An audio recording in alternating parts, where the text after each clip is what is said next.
Kayong mga nagsisigarilyo, panoorin nyo itong video na ito at tapusin ninyo.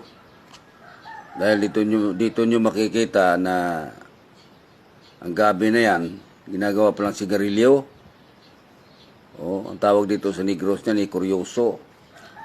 Kung sa Mindanao ka naman, tawag doon, bisol o butig, no? Yan, ginagayat-gayat nila at binilad na sa araw. Ayan na, natutuyo na. Ayun. Packaging na, oh. Yan, i-deliver na yan doon sa factory na gumagawa ng sigarilyo. Ayan, panoorin yung mabuti ito. Dahil pala yung sigarilyo na sinisigarilyo nyo,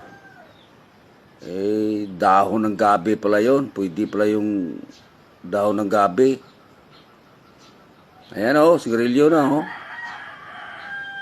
Ayan ang resulta, dahon ng gabi yan, Ayan, naloko na. Dahon ng gabi lang pala yung sigarilyo ginagawa. Hindi pala tabako. Ayun. Special yan, 10 piso bawat isa.